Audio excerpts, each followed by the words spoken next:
What is up, everybody? Welcome into the show. A happy Saturday to all of the real ones. We have some more breaking news. The content doesn't stop. The grind doesn't stop. NFL free agency is coming up on Monday, and there is so much news over the last couple of days that we've been talking about here on the San Francisco 49ers Report, and that news continues to come in. This is why you hit that subscribe button. Whenever the Niners make a move, whenever there's breaking Niners news, I always talk about it here on the show in an instant, regardless of where I am or what I'm doing. I was about to take a nap, but as Bill Belichick would say, no days off. What would Bill Walsh do?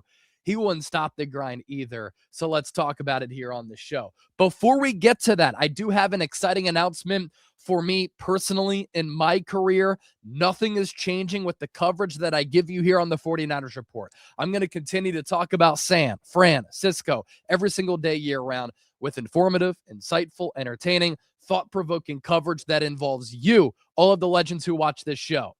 But since I was 5 years old, I've always wanted to talk about football, NFL, college football on a national level, at a national scale. I have launched my own personal YouTube channel under the Chat Sports umbrella. It's called The Chase Down. My first video is up from last night. I launched it around 12 a.m., midnight Eastern time last night, and I want to be the fastest channel in the history of this company to get to 1,000 subscribers. I'm already closing in on nearly 600. So I'd really appreciate it if you want more football content from me and you like what I do, if you subscribe over on the Chase Down. I am going to make the sub link and the channel link the pinned comment of today's 49ers Report. Go on over there, subscribe there, be on the lookout for more NFL coverage in addition to everything that I'm doing here.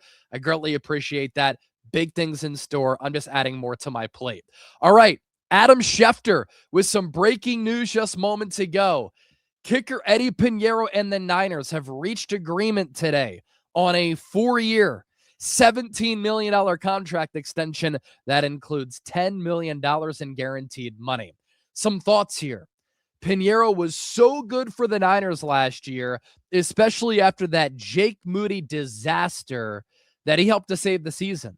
He missed one kick last season, and it was from 64 yards right before the halftime buzzer. And it was a desperation heave of a kick for Pineiro. So outside of that, Pineiro was money for San Francisco, which is why he earned the nickname here on this show, Dinero Pineiro. He, last season, led the NFL in field goal percentage as the most accurate kicker in the NFL, and all time, he's one of the most accurate kickers we have ever seen in the history of this great game. And he was so valuable to the Niners that they are not even letting him hit free agency. They are retaining him, and they are giving him a contract extension to lock him up to be their kicker of the future. Now, you look at the contract here, 4 years, $17 million. That's about an average annual value just over $4 million per season. That's pretty damn good when you look at what some of these other kickers are getting across the NFL, and we'll get to that here in just a moment. His agent, though, is Drew Rosenhaus, one of the big power agents across professional sports. I actually saw him last week at St. Elmo's Steakhouse in Indianapolis. He was eating good. He had the Rosenhaus Sports hoodie on, branding always really important, like we do here on the 49ers Report. And for Rosenhaus to get Pineiro $10 million in guaranteed money, that's pretty damn good from their perspective. But this is a move that the Niners needed to make.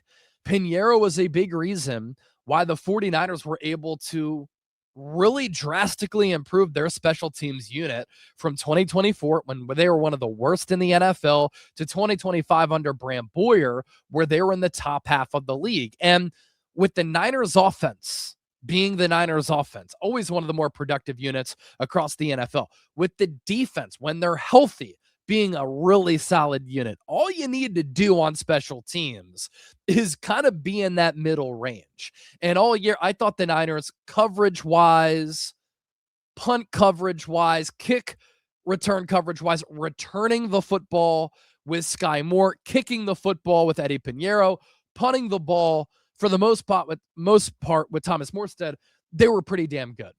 Now, they did get burned in the divisional round against the Seattle Seahawks when Rashid Shaheed brought that kick back for, 95 yards or whatever, that helped to set the tone and the momentum for Seattle.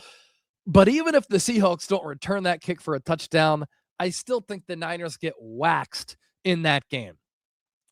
Now, let's look at the highest paid kickers in the NFL right now. So, average annual value. You've got Harrison Butker of the Chiefs at $6.4 million, Jake Elliott at $6 million, Brandon Aubrey at 5.7. He's due for a contract extension. He could get between 8 to 10 and become the highest paid kicker ever. Cameron Dicker is making 5.5. Graham Gano at 5.5. Evan McPherson at 5.5. Will Lutz at 5.3. Kai Fairbairn is at 5.3.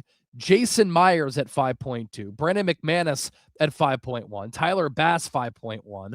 Chris Boswell 5. Daniel Carlson at 4.6. Chris McLaughlin at 4.1. So Jake Moody comes in pretty much around McLaughlin there.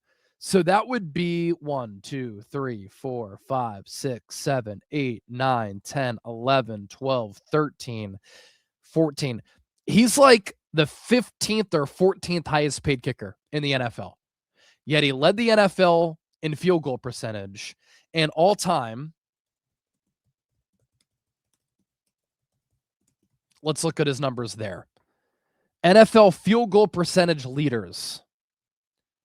Cameron Dicker, number 1 at 93.4%. Eddy Pineiro, number 2 at 89.6%.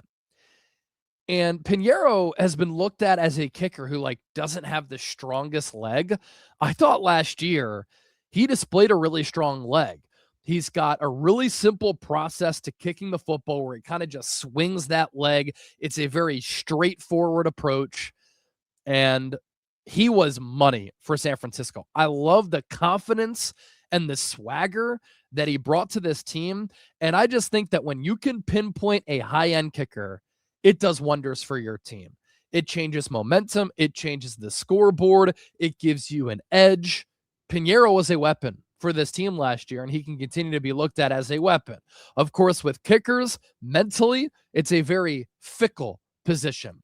Pineiro can have a season like he did in 2025, and if he were to piss down his leg in 2026 and be awful, it wouldn't surprise me, because that is the life of a kicker. But hopefully for Pineiro, there's been that track record of him being very accurate. Let's hope that continues, because last season for the Niners, 5 of 5 on kicks of 20 to 29 yards, 7 of 7 on kicks of 30 to 39 yards, 10 of 10, 40 to 49 yards. And then on kicks of ranging 50 or more yards, he was 6 of 7. And his only miss was from 64 yards at the end of the half when the Niners special teams unit needed to rush on the field, and he hit the crossbar, nearly drilled it. On his PATs, he was 34 of 38. He did miss some kicks there, but he led the NFL in field goal percentage at 96.6%. So I like this move for the Niners. I thought this was something that San Francisco needed to do. They re-signed their long snapper in John Weeks, who's been in the NFL since 2010. That move was official this week. We talked about it here on the show. And now they've got their kicker locked up to a contract extension.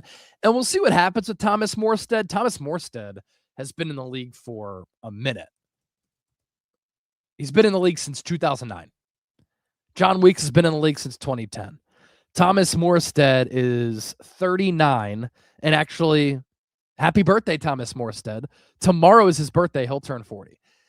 As far as average yards per punt, I didn't think that Morstead was great last year. He's got a little bit of a weak leg, averaged 43.6 yards per punt. Now, some of that is due to short fields because the Niners offense did a good job of moving the ball, but you could see it. His punts weren't traveling a great distance. And so maybe the Niners upgrade there, but Morstead was also the holder for San Francisco last year. So if they want to keep that special teams trio, that special teams battery together, they could also re-sign Morstead, and they're not going to have to give him that much money. Eddy Pineiro, back to the Niners. Breaking news on this Saturday, March 7th. If there's any more breaking news, I'll talk about it here on the show. I need a little bit of a nap. Go subscribe to the Chase Down, subscribe to the 49ers Report, and I'll catch you all soon. Peace.